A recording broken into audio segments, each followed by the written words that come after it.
Presiden ke-7 Republik Indonesia Joko Widodo bertemu dengan kuasa hukumnya di kawasan Menteng, Jakarta Pusat. Dalam pertemuan tersebut, Jokowi enggan menjawab pertanyaan wartawan apakah dirinya akan bertemu dengan Presiden Prabowo terkait kasus ijazah palsu. Di kesempatan itu, Jokowi menepis isu matahari kembar. Akan bertemu dengan Bapak Presiden Prabowo nggak, Pak? Pak, kalau Ya, yang saya udah. Kembar karena ada banyak kunjungan itu. Kan sudah saya sampaikan bolak-balik, tidak ada matahari kembar.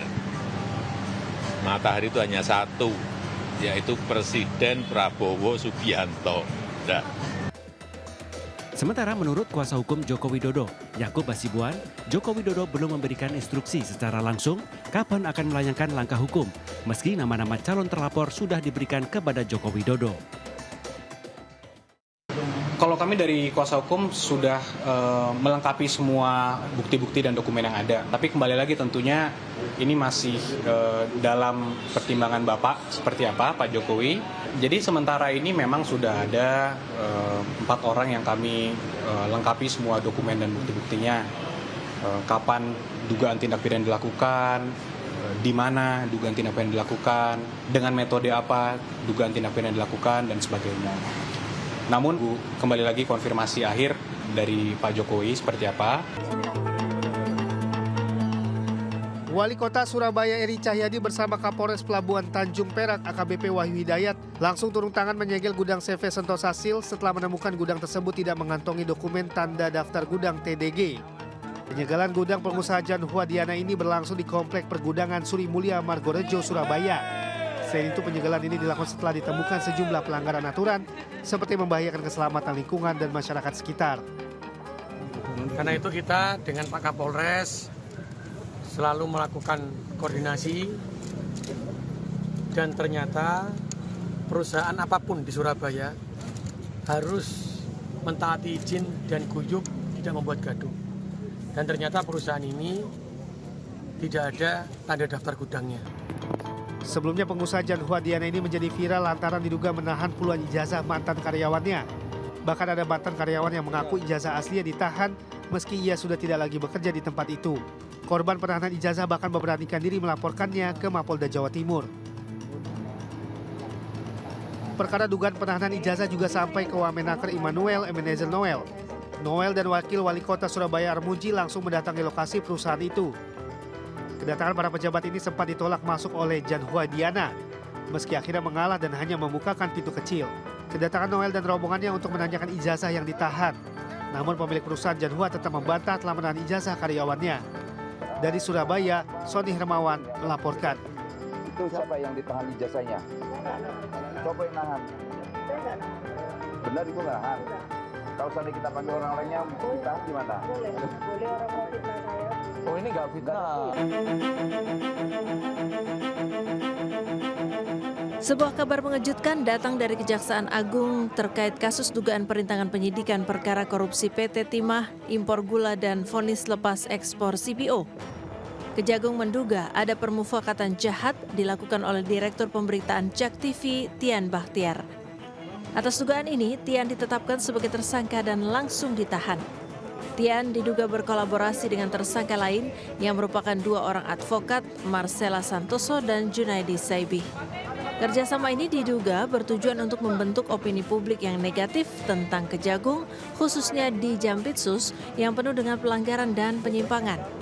Dalam kasus ini, Tian diduga menerima uang secara pribadi dari Marcella dan Junaidi sebesar Rp487 juta untuk membuat dan menyebarkan berita yang menyudutkan Kejagung. Tersangka MS dan tersangka JS mengorder tersangka TB untuk membuat berita-berita negatif dan konten-konten negatif yang menyudutkan kejaksaan. Soal penetapan Direktur Pemberitaan JAK TV, Tian Bahtiar sebagai tersangka, Dewan Pers menyatakan menghormati proses hukum yang sedang bergulir di Kejagung. Dewan Pers juga mengatakan pihaknya tidak akan ikut campur dalam proses penyidikan pidana. Kalau memang ada bukti-bukti yang cukup bahwa kasus tersebut terkait dengan tindak pidana, ini adalah kewenangan penuh dari Kejaksaan Agung. Sementara itu, Ikatan Jurnalis Televisi Indonesia IJTI menyampaikan keprihatinan terhadap penetapan tersangka Tian Bahtiar. Menurut IJTI, jika penetapan tersangka berkaitan dengan karya atau produk jurnalistik, harusnya terlebih dahulu berkoordinasi dengan Dewan Pers. Kita berharap bahwa kasus ini dibuka secara terang benderang. Oke, jadi siapapun di negeri ini, di negara hukum, kita tidak kebal terhadap hukum.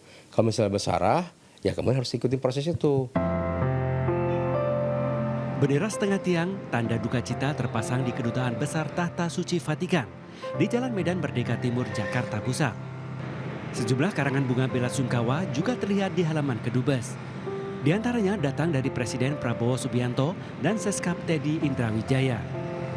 Kedutaan Besar Tahta Suci Vatikan di Jakarta membuka pintu bagi masyarakat yang hendak mengucapkan bela sungkawa mulai hari ini hingga Kamis nanti. Tamu-tamu dapat menuliskan pesan duka cita dalam buku tamu yang disediakan. Salah satu tamu yang hadir adalah Menteri Agama Nasaruddin Umar.